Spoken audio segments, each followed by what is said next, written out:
Bible in a Year Live, a chronological project, week 32, day 1, the message. The great tree is made small, and the small tree great. God's message came to me, Son of man, make a riddle for the house of Israel. Tell them a story.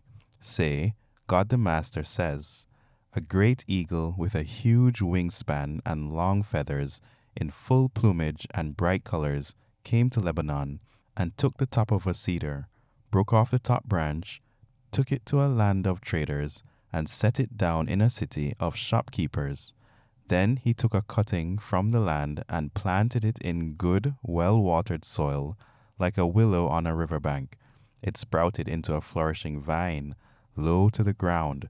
Its branches grew toward the eagle, and the roots became established, a vine putting out shoots, developing branches.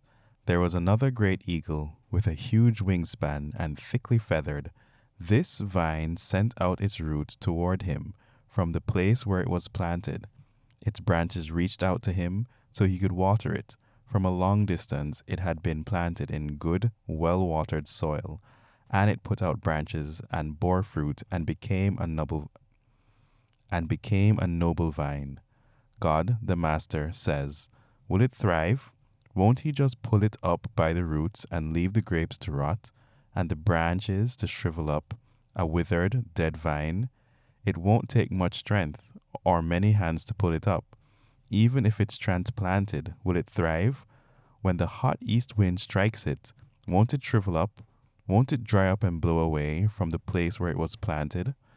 God's message came to me. Tell this house of rebels, do you get it? Do you know what this means? Tell them, the king of Babylon came to Jerusalem and took its king and its leaders back to Babylon. He took one of the royal family and made a covenant with him, making him swear his loyalty. The king of Babylon took all the top leaders into exile to make sure that this kingdom stayed weak, didn't get any big ideas of itself, and kept the covenant with him so that it would have a future. But he rebelled and sent emissaries to Egypt to recruit horses and a big army. Do you think that's going to work?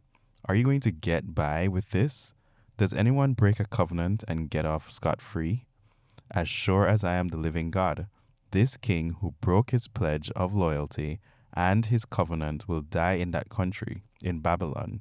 Pharaoh with his big army, all those soldiers, won't lift a finger to fight for him when Babylon sets siege to the city and kills everyone inside, because he broke his word and broke the covenant, even though he gave his solemn promise. Because he went ahead and did all these things anyway, he won't escape. Therefore, God, the Master, says, as sure as I am the living God, because the king despised my oath and broke my covenant, I'll bring the consequences crashing down on his head. I'll send out a search party and catch him.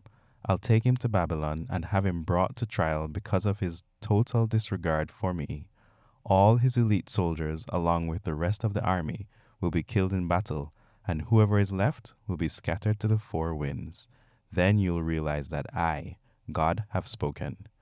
God the Master says, I personally will take a shoot from the top of the towering cedar, a cutting from the crown of the tree, and plant it on a high and towering mountain, on the high mountain of Israel. It will grow, putting out branches and fruit, a majestic cedar. Birds of every sort and kind will live under it. They'll build nests in the shade of its branches. All the trees of the field will recognize that I, God, made the great tree small and the small tree great, made the green tree turn dry and the dry tree sprout green branches. I, God, said it, and I did it. Judging according to the way you live. God's message to me: what do you people mean by going around the country repeating the saying, the parents ate green apples, the children got the stomach ache? As sure as I am the living God, you're not going to repeat this saying in Israel any longer. Every soul, man, woman, child, belongs to me, parent and child alike. You die for your own sins, not another's. Imagine a person who lives well, treating others fairly, keeping good relationships, doesn't eat at the pagan shrines, doesn't worship the idols so popular in Israel, doesn't seduce a neighbor's spouse, doesn't indulge in casual sex, doesn't bully anyone, doesn't pile up bad debts, doesn't steal, doesn't refuse food to the hungry, doesn't refuse clothing to the ill clad, doesn't exploit the poor, doesn't live by impulse and greed, doesn't treat one person better than another, but lives by my statutes faithfully, honors and obeys my laws. This person who lives upright and well shall live a full and true life. Decree of God, the Master. But if this person has a child who turns violent and murders and goes off and does any of these things, even though the parent has done none of them, eats at pagan shrines, seduces his neighbor's spouse, bullies the weak, steals, piles up bad debts, admires idols, commits outrageous obscenities, exploits the poor, do you think this person, the child, will live? Not a chance, because he's done all these vile things. He'll die, and his death will be his own fault. Now look, suppose that this child has a child who sees all the sins done by his parents. The child sees them but doesn't follow in the parents' footsteps, doesn't eat at the pagan shrines, doesn't worship the popular idols of Israel, doesn't seduce his neighbor's spouse, doesn't bully anyone, doesn't refuse to loan money, doesn't steal, doesn't refuse food to the hungry, doesn't refuse food to give clothes to the ill clad, doesn't live by impulse and greed, doesn't exploit the poor. He does what I say, he performs my laws and lives by my statutes. This person will not die for the sins of the parent. He will live truly and well. But the parent will die for what the parent did, for the sins of oppressing the weak, robbing brothers and sisters, doing what is dead wrong in the community. Do you need to ask, so why does the child not share the guilt of the parent? Isn't it plain? Isn't it because the child did what is fair and right? Since the child was careful to do what is lawful and right, the child will live truly and well. The soul that sins is the soul that dies. The child does not share the guilt of the parent, nor the parent the guilt of the child. If you live upright and well, you get the credit. If you live a wicked life, you're guilty as charged. But a wicked person who turns his back on that life of sin and keeps all my statutes, living a just and righteous life, he will live, really live. He won't die. I won't keep a list of all the things he did wrong. He will live. Do you think I take any pleasure in the death of wicked men and women? Isn't it my pleasure that they turn around no longer living wrong, but living right, really living? The same thing goes for a good person who turns his back on an upright life and starts sinning, plunging into the same vile obscenities that the wicked person practices. Will this person live? I don't keep a list of all the things this person did right, like money in the bank he can draw on. Because of his defection, because he accumulates sin, he'll die. Do I hear you saying, that's not fair? God's not fair?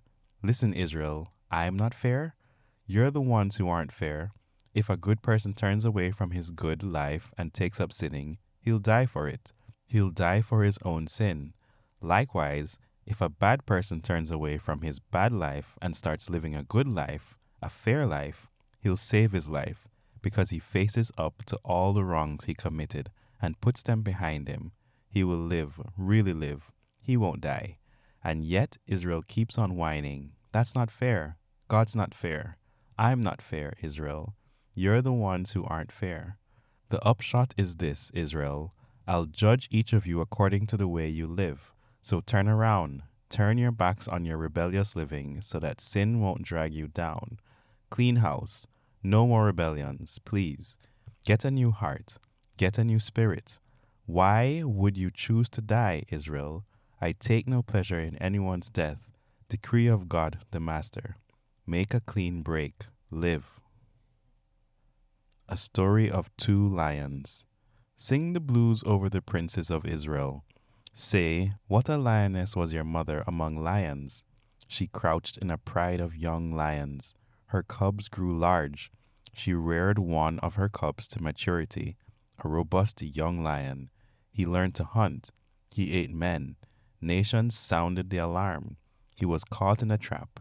They took him with hooks and dragged him to Egypt. When the lioness saw she was luckless, that her hope for that cub was gone, she took her other cub and made him a strong young lion. He prowled with the lions, a robust young lion. He learned to hunt. He ate men. He rampaged through their defenses, left their cities in ruins. The country and everyone in it was terrorized by the roars of the lion. The nations got together to hunt him. Everyone joined the hunt. They set out their traps and caught him. They put a wooden collar on him and took him to the king of Babylon.